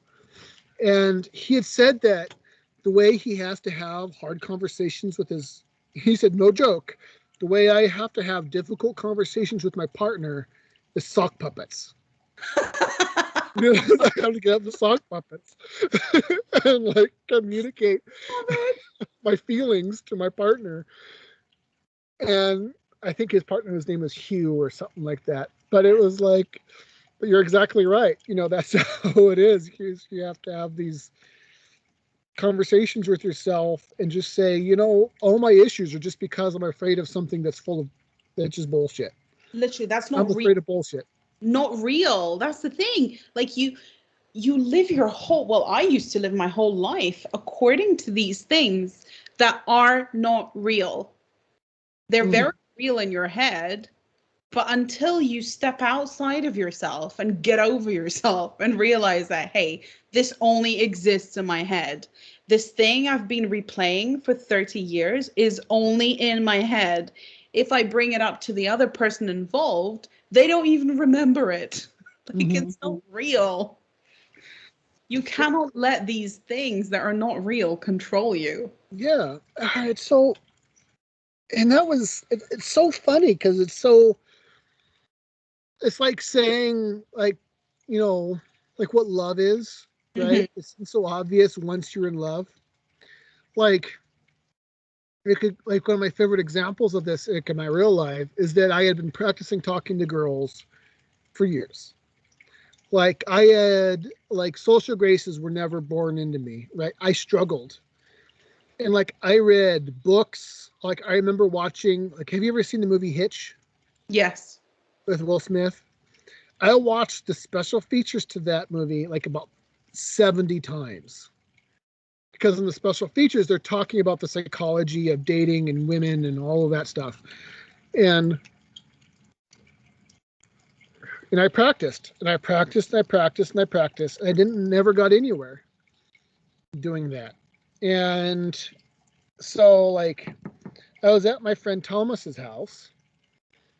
Him and his then wife at the time, you know, they had a friend over. Her name was Millie, this really nice person. And I had said something stupid, right? So I really liked Millie because Millie's fucking hot. And, you know, so I was like, so we were watching a movie and I said somewhat off comment like, you know, I think these women are too skinny or something like that. I like bigger women. And so I was feeling really self-conscious because I was Twitter pated because there's this beautiful woman in this house and I wanted this woman to like me. And so I went to my friend, and my friend, who, bless his heart, as wise as he is, he's a really wise guy, but he has like zero tact. Right. And so I was like, you know, I'm afraid I said something stupid. You know, I think I accidentally called Millie fat. And he said, yeah, we all kind of thought that. I doubt Millie even knew that I had, like, that what was going on. But, you know, you're talking about things that are going on in your head. And so, like, I went out. He lives like a few miles from the California coast. And so I went out to the California coast and I just paced up and down that fucking thing, railing at God. And I was just really pissed. And I was like, you know what? I have been fucking trying this thing fucking years and it's bought me absolutely nothing. You know what? I'm done. I am done with women. I am done trying to get women. I'm done with everything. Fuck this fucking shit. I'm done. Right? I'm not going to be an ass, right? Because I'm a nice person, but I'm just done with women. Fuck it. Right? Fuck women and fuck their fucking vaginas. I'm done. You know? And so what was so funny is, like, you know, I told him all this and I worked through it with him and all that, but I was like, I was dead. I was dead. I was done. Like, no more women. I'm fucking done trying. Fuck them. And I know I'm saying this over and over again, but I wanted to make the point that I was just like, I'm done with this bullshit, right? I'm done trying. And so, because he was in college at the time, and his wife was going through, I think she had to take some sort of silly course in linguistics. So she took like ancient Mayan or something like that. So she had a bunch of her girlfriends coming over for a study group while I was staying with them. And so I was like, you know what? I'm so used to practicing this shit. I was like, you know what? This is the perfect time to practice not giving a shit. And of course, they're college girls. They're fucking hot, you know, and I was just past college age at the time. I was probably 23, 24, or something in there. I was like, this is the perfect chance to practice not wanting to fuck these girls. And I'm using this colorful language on purpose because this is the way that incel think, you know, because women are these things and you want to fuck these things, and you know, it's just what it is. It just is what it is. And so the girls come over, and I was like, I just, you know, had conversations with them. You know, I was talking with them. I wasn't being a dick, but I was really practicing. I'm not giving a fuck about these girls. I don't care if I meet them again. You know, whatever. I'm not trying to get anything out of them. I'm not trying to have sex with them. I'm not trying to do anything. And then suddenly, out of nowhere, just as one of the really hot women were leaving, she gives me her number. And I'm like, I remember just, she leaves. I'm like looking at this, like, what the fuck just happened? You know, it's like, what did I do? It was just like, it was like so completely counterintuitive. I couldn't believe what happened to me. You know, I'm not the fittest guy in the world. I'm not gorgeous. You know, I've always had a fucking belly. I was like, what the fuck just happened to me? This woman, this fucking gorgeous, hot ass woman fucking gave me her number. I was like, I couldn't believe it. And so I was like, I'm going to keep practicing not giving a shit. And then suddenly I became super popular, and everyone thought I was like the most confident person ever. I'm not confident, but people thought I was confident, right? So I went to work at Walmart at the night shift, and I was like, I'm going to practice not giving a fuck to you, or you, or you, or you. And you know, I had women like asking me to come over and have sex with them. I had men wanting to know what my secret was about why I'm so confident, and I was like, what the fuck happened? I spent my whole life being a pariah, and all of a sudden, you know, no, nothing happened. It was like, it's because when I stopped giving a shit, I started being confident. And it was the first time that started clicking that, you know, maybe the sphere thing is something, is part of it. I'm just overthinking things. It's all in my fucking head. Yeah. It's like, all of this thing I was making this big deal about, people don't really give a shit about. Absolutely. You know? And it was like this mystery thing. And then within about 3 years, I met my wife. You know? It was like, and now I have all the tail I want. You know? It was just like, what the fuck happened to me? You know, just to illustrate the point, I didn't even know what an incel was. Until I watched that video of yours, I was like, what is an incel? I had to like type it into Google. I was like, I had no idea that men felt this way. I had no idea that there is a group of men that feel like this about women. No idea. To me, it didn't exist. And to you, it was the most important thing in the world. Mm-hmm. Just like to you, some of my insecurities that I had as a teenager growing up, they didn't exist to you.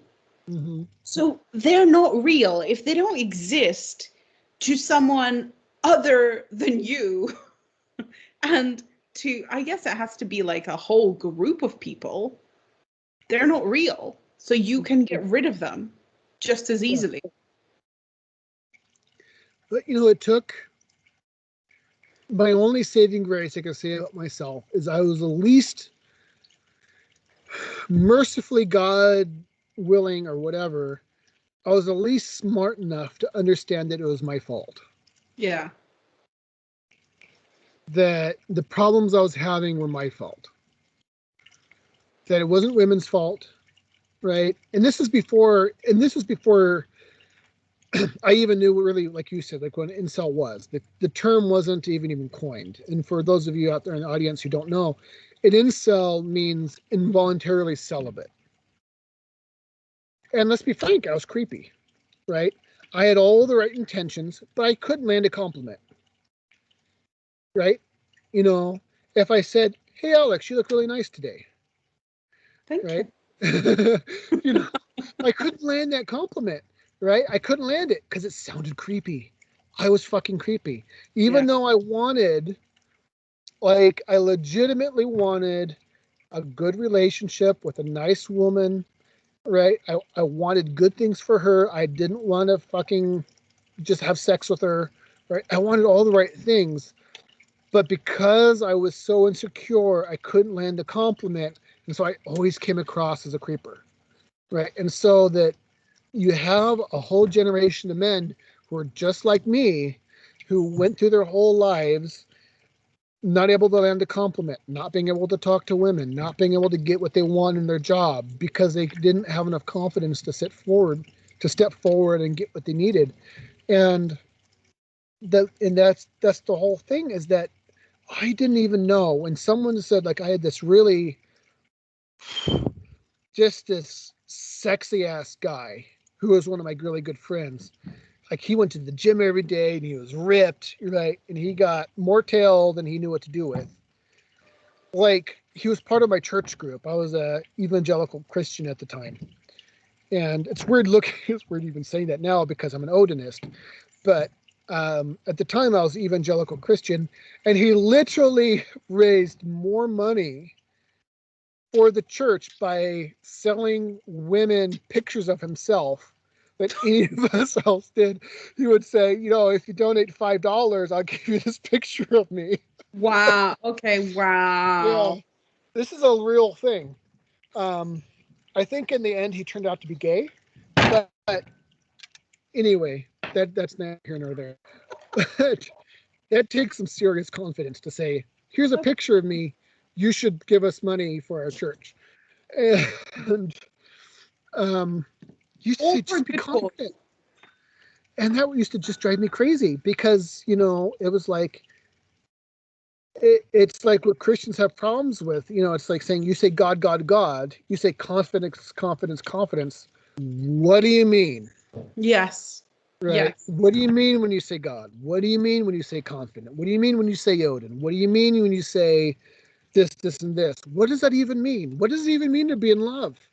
Right? Like, when was the last time you've ever had to try to explain to somebody what love is? It's like, it's like you can't do it,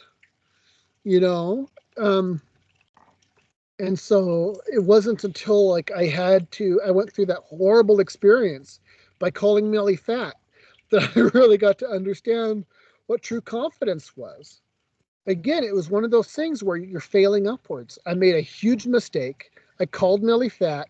I gave up on women, and suddenly, fast forward 10 years later, I have women at the bar asking to hang out with me. And I'm like, I'm just this fat guy, and it's just like, you can't make this shit up. Dealing with fear is important. It's integral to being a person who is out in the world. And it's it's the most counterintuitive bullshit backwards thing you could ever think of. And it doesn't make any sense, but it works. Dealing with fear is the best way to not be afraid. And it really depends how kind of extreme you want to go with it. I am a big fan of going into the very deepest deep end.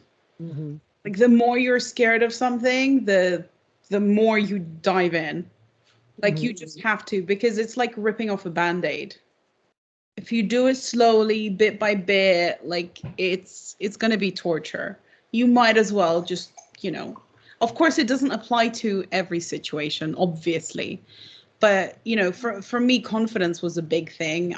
When I was at school, I couldn't even read out loud without getting, like, breathless, and Go ahead. Sorry. Go ahead. it was horrendous. And then my way of dealing with it, when I went to university, I realized that the career that I'd chosen, which was in the hospitality sector, I would basically not have a job if I wasn't able to speak to people. Mm-hmm. So my way of dealing with it was to go and get employed as a waitress at one of the coolest places in London, where I would have no choice but to conversation with some really cool people. So I put myself into a situation where I wasn't left a choice. And that's my preferred way of doing it. Like I'm quite extreme as a person anyway. I have 5 planets in Scorpio. So for me, it's like go big or go home, or like don't even bother. For other people, you know, you might not go to that extreme. You know, you might take it slower, but as long as you start on that path, just don't leave it. Just that's the one thing, like, I wish I could tell myself, like, don't leave it anymore. Just go and do it. Just face that fear right now. And, you know, that's why I said one of the best advice I would give my past self is to go ask 100 girls for their number. Yeah. And so, actually, that's a really interesting point. So, like, from your point of view, being a woman, would you find that simply having a vagina, was that a superpower for you, or was it like super limiting, or how did you find your way through all of that? Think about it. It didn't even cross my mind. Like, for me growing up, if I wanted something, I went and got it. It was as simple as that. There was never really any other decision in my mind. I just went with it. So if there was a guy that I thought was quite good looking, I would wait for him to come up to me and talk to me, or I would just ignore him, because if he doesn't want to talk to me, then I don't want to talk to him. End of story. So I think, obviously,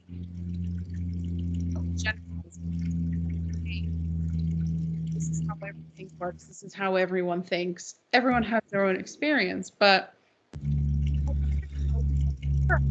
that, some have an experience like you have. Like, well, what do you mean you can't talk to girls? What? Who cares? Like, I can talk to anyone. I've always been able to sort of talk to anyone, I think. But of course, I wasn't able to. But see, it's so hard to. Oh, hello, Mrs. Bear. I need you to come to the mushrooms. Oh, okay. It's fine. We're coming up to dinner time. Oh yeah. I've been cooking all day. Oh, okay. Since I got home from the farm. I went to the farmer's market today. It was so much fun.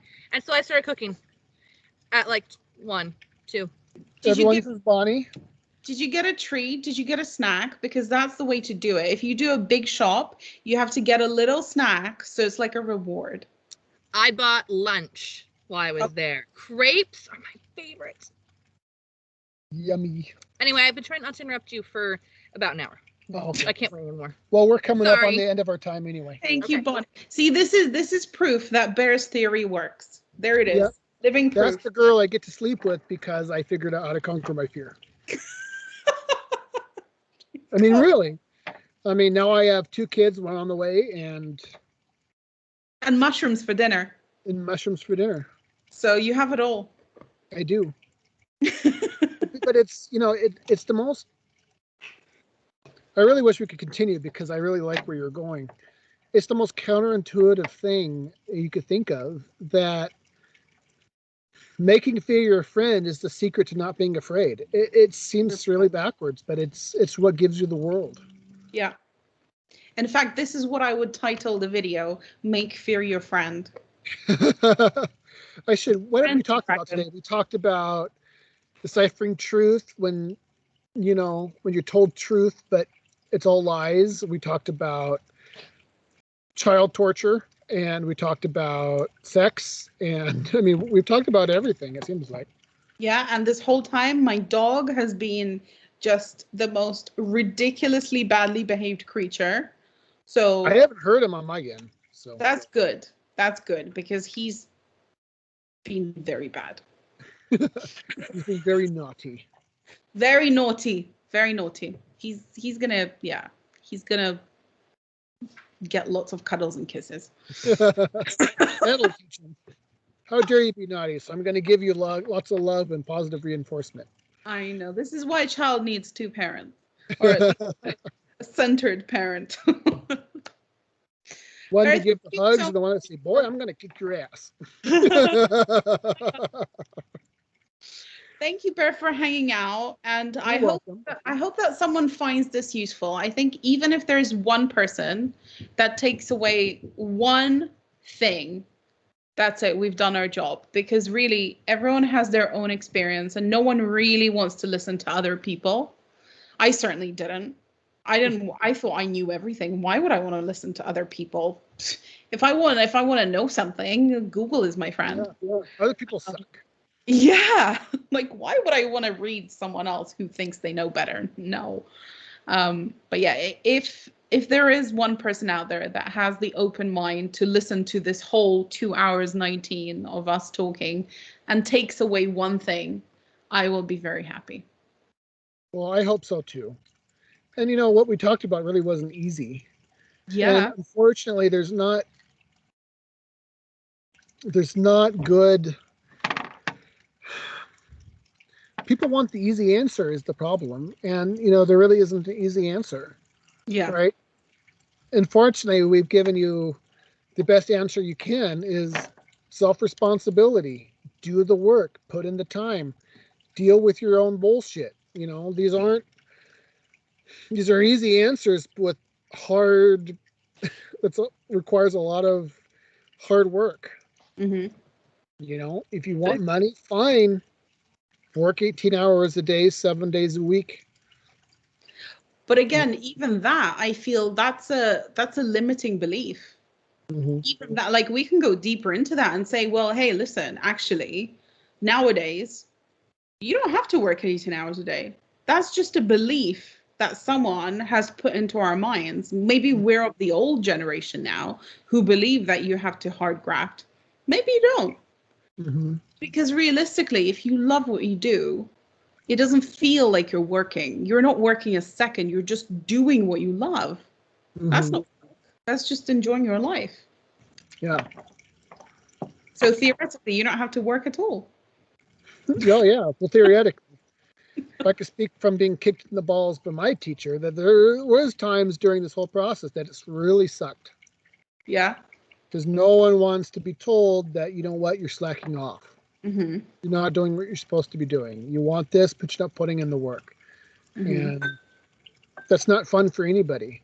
Yeah. But if you, as my grandpa would say, if you man up and, saddle your horse and go do what you need to do, he used to say that it's, working smarter, not harder is all well and good, but sometimes you just have to work harder. Yeah, absolutely. Sometimes you just have to pick up the stones and move them to get them to where you need to go. There is no such thing as just finding a hack. There's no mantra you could do that will short circuit the system, right? There's just putting in the work, doing what you need to do, deal with your own bullshit, and you'll get there. And then it's all magic. Yeah.